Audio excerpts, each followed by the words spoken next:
Well, hello there everyone, my name is Amy, this is the Opinionated Woman, and welcome to Crafty Reads, a series where I craft something and we talk about the last 5 books that I've read. I'm still making the summer top that I'm doing a video on, so if you want to see this, subscribe, and you can see my summer crochet vlogs. I've done 2 of them, and yeah, I'm making myself some really pretty, really fun stuff for summer. I'm very excited about it. But yeah, I'm not going to show you in too much detail because I want you to watch that video. Before I start, there are going to be from now on more books that are audiobooks and ebooks, because I have just started working full time, which means I get 30 minutes of audiobook time.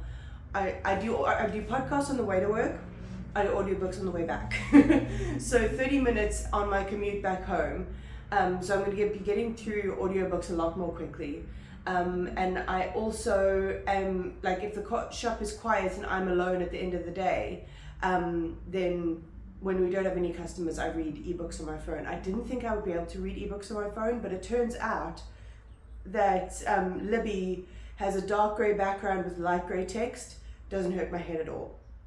So I'm going to be reading a bunch of books over there. So I'm quite excited about how this might amp up my reading. Like, it looks like I have less time, but it's going to amp up my reading anyway. So yeah, let's get into the books. So the first one I'm only going to give you a cursory description of, because I have a whole vlog of me reading Bury Your Bones in the Midnight Soil by Schwab. This was my, oh my gosh, it's going to be hard to see the book through my beautiful polka dot begonia. But our queer book club at the book lounge was reading Bury Our Bones in the Midnight Soil for September.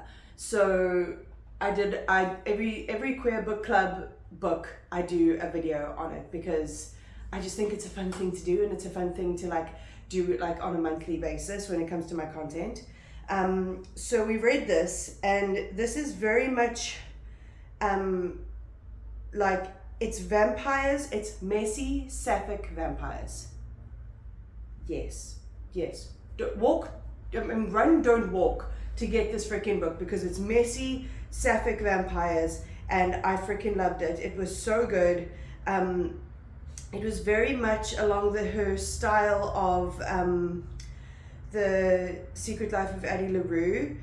So it's not gory, crazy vampires. It's got a lot of character development and a lot of real world occurrences. We follow 3 different women who've been turned into vampires at different points in history, and we watch the way their stories converge. And I'm not going to tell you any more. There's your teaser.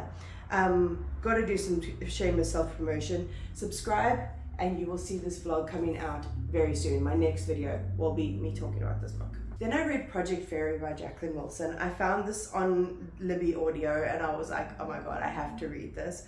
I love Jacqueline Wilson. She is someone, I've done vlogs about her before on here.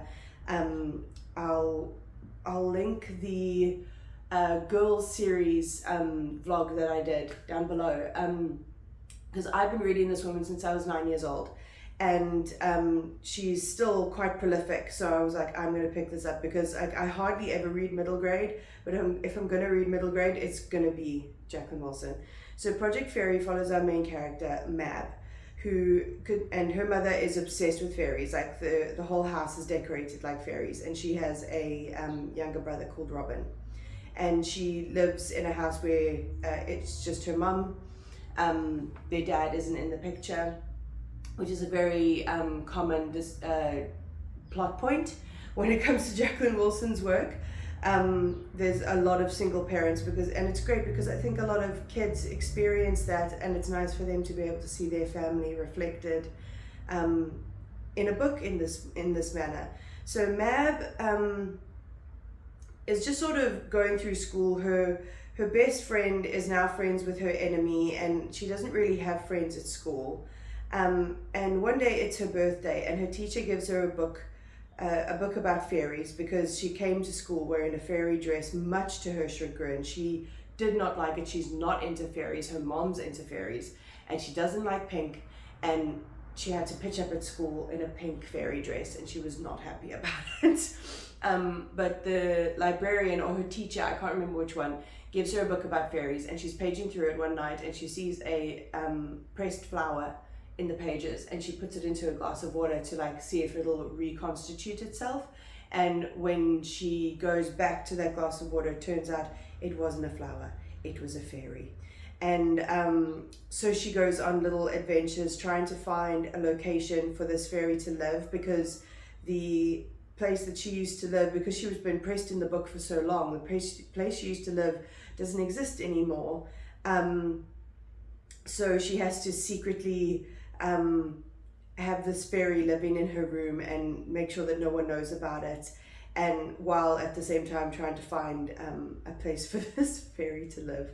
And it's adorable. If you have kids, I really recommend it.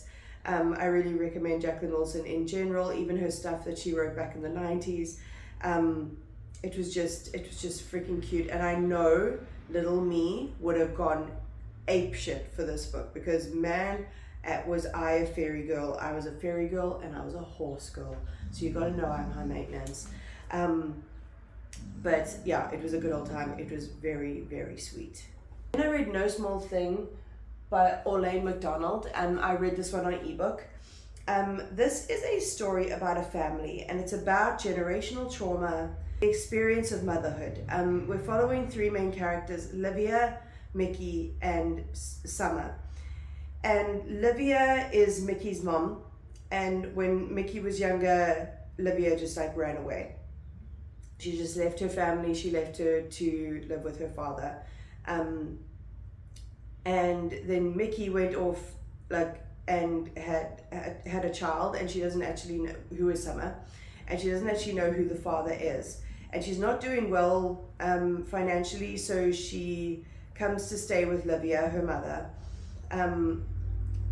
much to her chagrin. She doesn't want to do this, but she doesn't really have much option, and she spends her whole time being very cruel to her mother and talking about how shit of a mother she is, and how she abandoned her, and how she can never trust her again, and all of this stuff, while living rent-free under her mother's roof. And also, while at the same time being an absolutely horrendous mother to Summer. And Summer's just this poor innocent girl looking for friends, trying to figure out a way in life, trying to find peace in a family life that's just so tumultuous, so she starts to act out. And her mom is just so not involved, and it's just so interesting, because I'm like, she can't see that she's being an even worse mother, because she thinks that she's a better mother than Livia because she stayed, but she's been a horrendous mother to Summer in much more very different ways, like drinking and leaving her to get picked up from school by strange men that her boyfriend knows. Just like being a really horrendous mother and using the generational trauma. Like the generational trauma is strong in this family, and it was just really well put together and had an ending that I did not expect, that was absolutely crazy. But I just really enjoyed that like investigation into intergenerational trauma, and I think it was really well done. Then I read A Completely Different Game by Emma Hayes. If you're not a Chelsea fan, Emma Hayes was at the Chelsea women's manager for years. I can't remember how long. My first season watching them was her last season with them as a manager. And she'd won ridiculous amounts of trophies. Everything but the Champions League she won.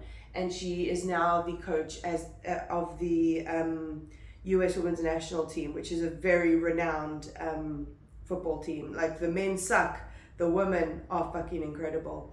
So she wrote this book. I got this for Christmas from my dad, because the thing that me and my dad have in common is football.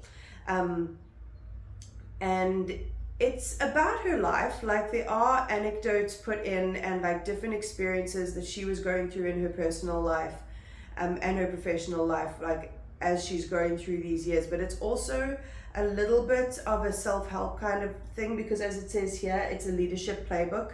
So she does talk a lot about leadership and that kind of thing, which doesn't really apply to me in any way. I have been in leadership positions before and realized that I'm not the right personality for that kind of setting. It just doesn't, it's not good for me, and it's not good for the people that work with me. So leadership is not really something that I am looking to expand on. But if you are looking for something like that and you're into women's football, I think this would be a really great read.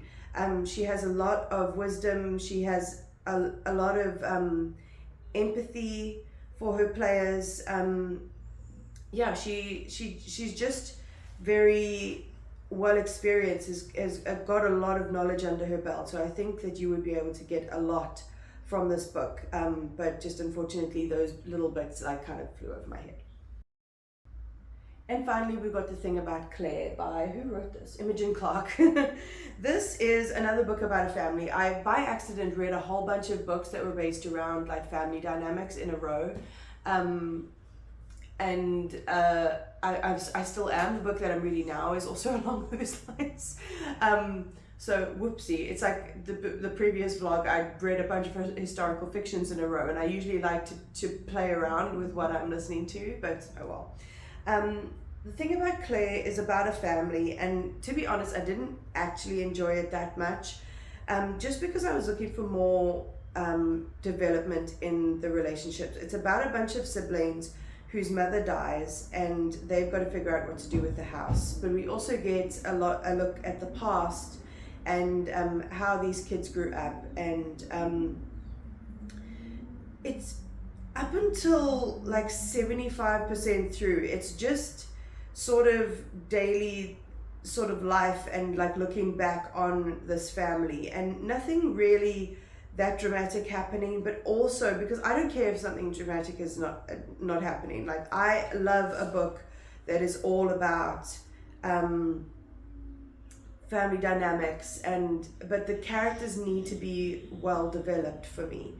And I don't think that we got in depth with these characters to the point that I felt like a lot of like sympathy, and like I didn't feel like I could relate to them because their characters weren't developed as thoroughly as I would like.